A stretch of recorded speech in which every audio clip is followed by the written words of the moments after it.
Hello there, I'm William from Wusik, and I just want to play around with my KeyStep Black and with my new plugin, which is the Wusik Drum Sequencer 1, and also with Studio 1 from Presonus. I got the Sphere subscription, so it's a great value to work with my plugins. And what I want to do is a bit different from my first video. If you haven't checked my first video, you can check on the link below in the description. But what I was using was the key step I was using for the arpeggiator, and the drum sequencer was being triggered by Studio One using MIDI notes.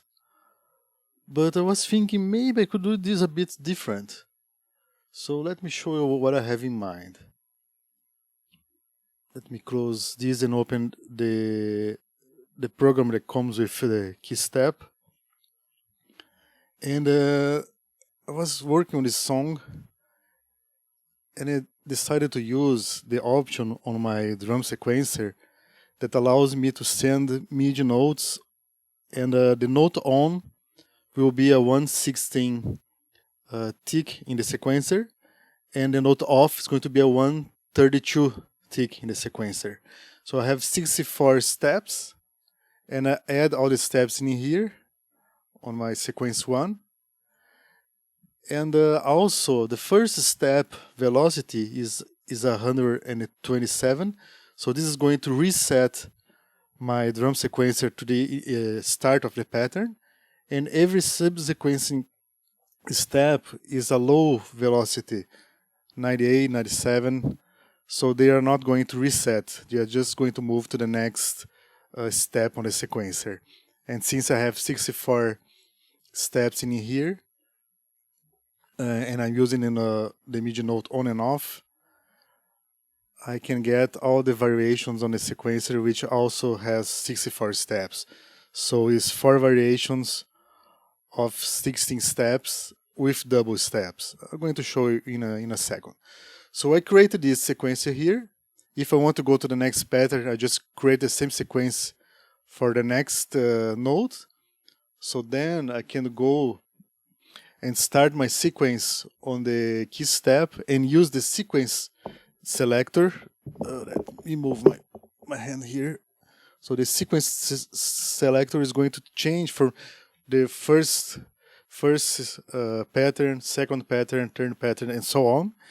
And I can use Shift keyboard play, and then Shift keyboard play at the same time and select MIDI channel 2 to play another thing while the sequencer is still playing on a channel 1.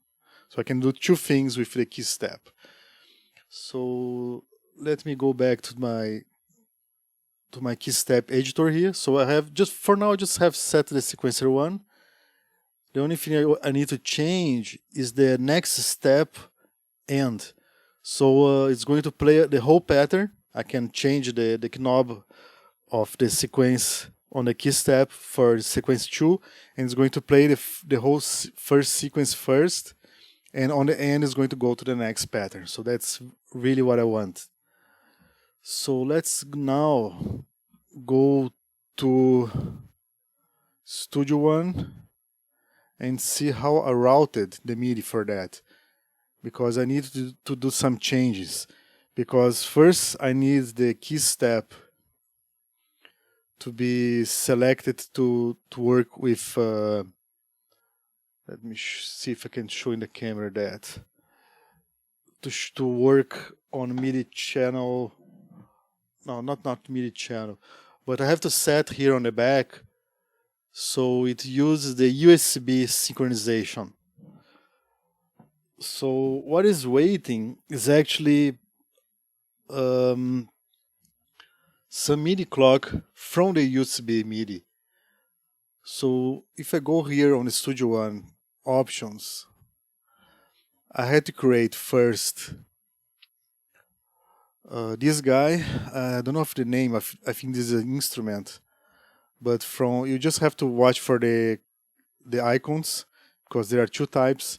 So this one, what it does, it receives from none, so it's not receiving anything, but it's sending to the KeyStep the MIDI clock and MIDI clock start on channel 1.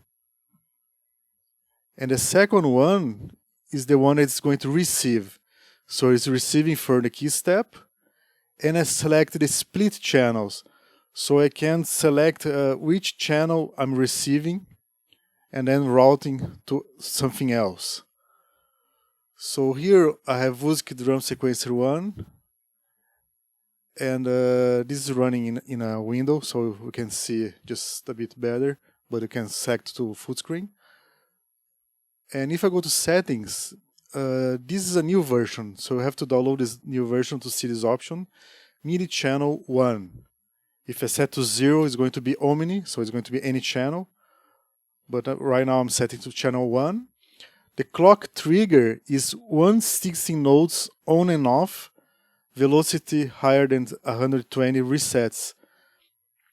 So it's using the notes on for the next stick and a note off for the next stick. So since we have actually on the not 16 steps in here, but we have 32 steps, but they are hiding. You only see 16, and when you add a step like this, which is a double step, you have the 132 step, and you have 4 variations: A, B, C, and D. So in a total of 64 steps times 2, so you actually get 128 steps. One way to see this is go to the Edit Clock Matrix in the settings, and you're going to see here the 1, 2, 3, 4. These are the step checks for one variation. So now what I have done is I select the KeyStep, and now I can select MIDI channel 1 and I'll output MIDI channel 1. So it's going to respond only to MIDI channel 1.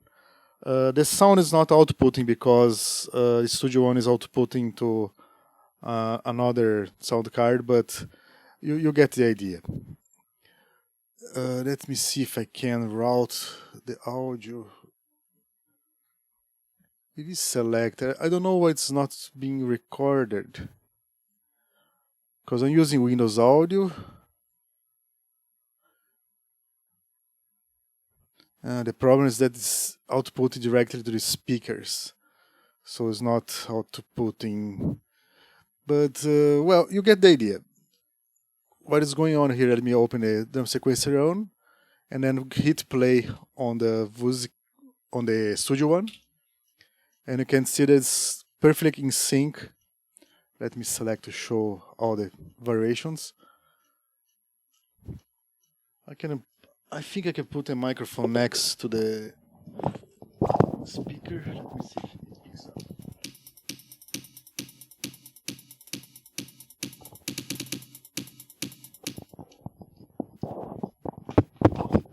It's very low in volume, but the idea is here. So now what I have to do is select the second guy here, which is my Wusik 8008. And here I'm going to select the KeyStep select already, and I'm going to select channel 2. So now let me go to the KeyStep, back to this KeyStep. If I press Shift, and the first note is going to select channel 1 for the sequencer, and Shift keyboard play, and I hold both, and press the second key, which is channel 2. Now I should be able to enable, let me go back to Studio One, enable here both tracks. So I hit the speaker icon on both tracks. I hit play on my sequencer. So now I can hear the drum playing.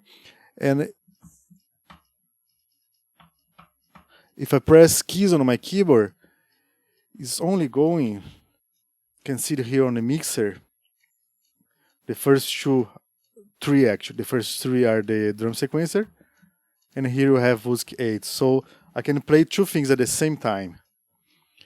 And one thing you have to remember when using Wusik Drum Sequencer 1 and you want multi outputs, you have to go here on the instruments and select expand. So by default it's going to be like this. You go here, Wusik Drum Sequencer 1, expand, and then you select how many outputs you want. And on the Drum Sequencer 1, in the editor of the tracks, you can select outputs. So my first track, which are my hi-hats, is output 2. My second track, which is my kick, is output 1. So now I can add something like, in this case I added the kick box to my kick output. And also I'm using a send to the aural reverb with the gated reverb loaded. And my second instrument, sorry, I had a hiccup. My second instrument is just Wusik 8008, and it's going to the Wusik 8008 output in here. So that's just one way to route things with Studio One, the KeyStep Wusik Drum Sequencer 1, in a way that you can sync everything. So it's really, really handy. So now I can just go and create more patterns and add more steps here. So step 1, 2, 3, and 4, and then I can just rotate from step 1 to 2, and it's only going to jump to the sequencer 2 after the first sequencer is done. So that's really, really handy. So that's it. Thanks for watching.